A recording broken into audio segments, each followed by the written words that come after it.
Hi everyone. Got my hiking hat on. And I'm obviously outside. I'm on my deck. It's a beautiful day once again. So, Winn, Dixie. I'm going to read chapters 19 and 20. I hope you're all doing well.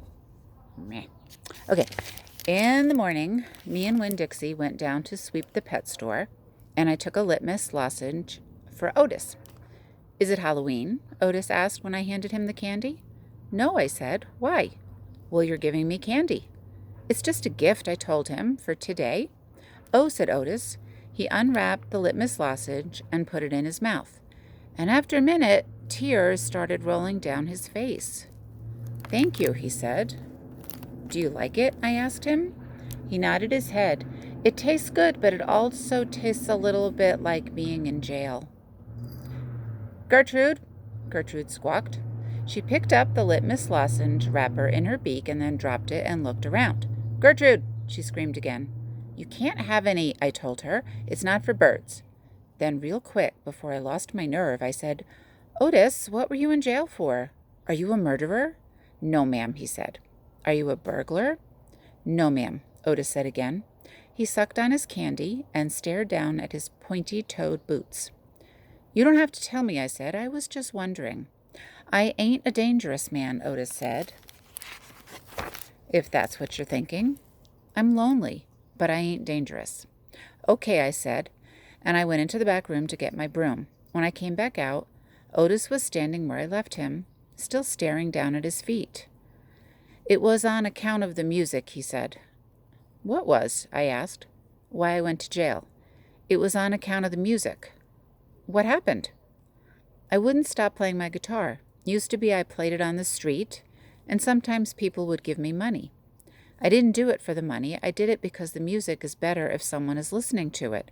Anyway, the police came, and they told me to stop it. Hold on. Come here, George. Come here, George. Come here. Come here. Say hello. Say hello. Say hello. There's my George. Isn't he adorable? Yeah. Look in the camera, George. He's my sweetie. Mwah. Okay, go down. Okay, sorry about that. Fur everywhere. So the police came and they told me to stop it. They said how I was breaking the law. And the whole time they were talking to me, I went right on playing my music. And that made them mad. They tried to put handcuffs on me. He sighed. I didn't like that. I wouldn't have been able to play my guitar with them things on. And then what happened? I asked him. I hit them, he whispered. You hit the police? Uh-huh. One of them. I knocked him out. Then I went to jail. And they locked me up and wouldn't let me have my guitar. And when they finally let me out, they made me promise I wouldn't never play my guitar on the street again. He looked up at me real quick and then back down at his boots. And I don't. I only play it in here. For the animals. Gertrude, the human Gertrude, she owns this shop, and she gave me this job when she read about me in the paper. And she said it's all right for me to play music for the animals. You play your music for me and Winn Dixie and Sweetie Pie, I said. Yeah, he agreed. But you ain't on the street. Thank you for telling me about it, Otis, I said. It's all right, he said. I don't mind. Sweetie Pie came in and I gave her a litmus lozenge and she spit it right out. She said that it tasted bad. She said it tasted like not having a dog. I swept the floor real slow that day. I wanted to keep Otis company. I didn't want him to be lonely. Sometimes it seemed like everybody in the world was lonely. I thought about my mama. Thinking about her was the same as the hole you keep on feeling with your tongue after you lose a tooth. Time after time, my mind kept going to that empty spot, the spot where I felt like she should be. Okay, chapter 20. When I told Gloria Dump about Otis and how he got arrested, she laughed so hard she had to grab hold of her false teeth so they wouldn't fall out of her mouth. Whoo-ee, she said when she was finally done laughing. That sure is some dangerous criminal. He's a lonely man, I told her. He just wants to play his music for somebody. Gloria wiped her eyes with the hem of her dress. I know it, sugar, she said, but sometimes things are so sad they get to be funny. You know what else I said, still thinking about sad things? That girl I told you about, The pinch-faced one, Amanda? Well, her brother drowned last year. He was only 5 years old, the same age as Sweetie Pie Thomas. Gloria stopped smiling. She nodded her head. I remember hearing about that. I remember hearing about a little drowned boy. That's why Amanda is so pinch-faced, I said. She misses her brother. Most likely, Gloria agreed. Do you think everybody misses somebody? Like I miss my mama? Mm-hmm, said Gloria. She closed her eyes. I believe sometimes that the whole world has an aching heart. I couldn't stand to think about sad things that couldn't be helped anymore, so I said, Do you want to hear some more Gone with the Wind? Yes, indeed, Gloria said. I've been looking forward to it all day. Let's see what Miss Scarlet is up to now. I opened up Gone with the Wind and started to read, but the whole time I was thinking about Otis, worrying about him not being allowed to play his guitar for people. In the book, Scarlet was looking forward to going to a big barbecue where there was going to be music and food. That's how I got an idea. That's what we need to do, I said. I slammed the book shut.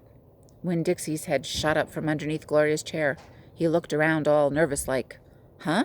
Said Gloria Dump. Have a party, I told her.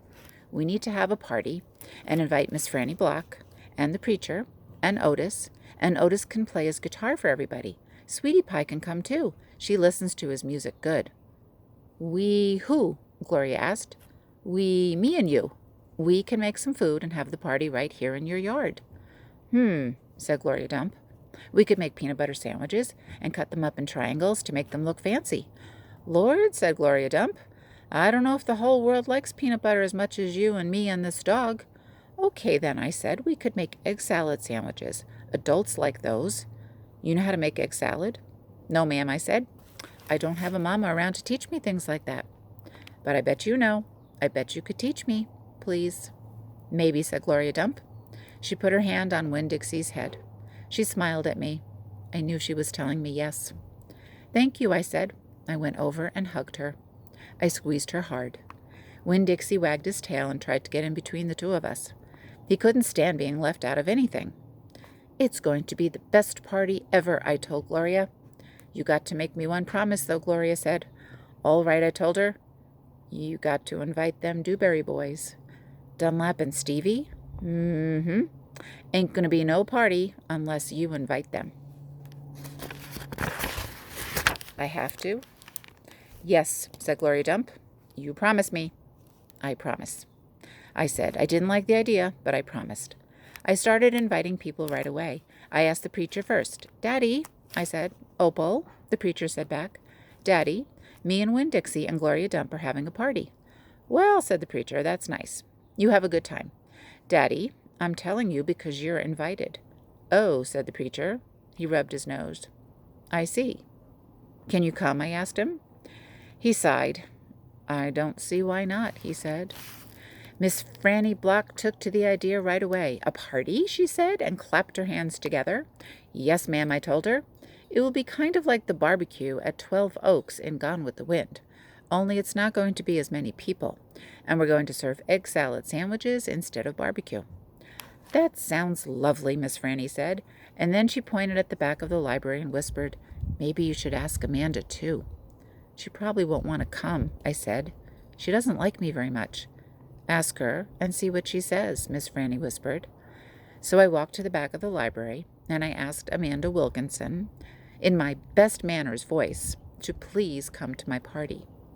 She looked around all nervous and stuff. A party, she said. Yes, I said. I sure would like it if you could come. She stared at me with her mouth open. Okay, she said after a minute. Yes, thank you. I would love to. And just like that, I promised Gloria I asked the Dewberry boys. I ain't going to no party at a witch's house, Stevie said. Dunlap knocked Stevie with his elbow. We'll come, he said. We will not, said Stevie. That witch might cook us up in her big old witch's pot. I don't care if you come or not, I told them. I'm just asking because I promised I would. We'll be there, said Dunlap, and he nodded at me and smiled. Sweetie Pie was very excited when I invited her. What's the theme? She asked. Well, there isn't one, I said. You got to think of a theme, she told me. She stuck her knuckle in her mouth and then pulled it back out. It ain't a party without a theme. Is this dog coming? She asked. She wrapped her arms around Winn Dixie and squeezed him so hard that his eyes almost popped out of his head. Yes, I told her. Good, she said. You can make that the theme. It could be a dog party. I'll think about it, I told her. The last person I asked was Otis. I told him all about the party and that he was invited, and he said, no, thank you. Why not? I asked. I don't like parties, said Otis. Please, I begged. It won't be a party unless you come. I'll give you a whole free week of sweeping and arranging and dusting. If you come to the party, that's what I'll do. A whole week for free? Otis said, looking up at me. Yes, ma'am. Oh, sorry. Yes, sir, I told him. But I don't have to talk to people, right? No, sir, I said. You don't. But bring your guitar. Maybe you could play us some music. Maybe, said Otis. He looked down at his boots again real quick, trying to hide his smile. Thank you, I told him. Thank you for deciding to come. Okay, so that was chapter 20. Hope you're all well. We've only got 2 weeks left after this week. And so next week is going to be just one more week of real learning. And then the last week will be a fun project because it's project week. Okay? All right. Say hi to your parents for me. I miss everyone. And getting soon to be 4th graders. That's all I have to say. Can't wait to see you in the halls next year. Okay. Have a good rest of the week and enjoy the weekend. All right. Bye, guys.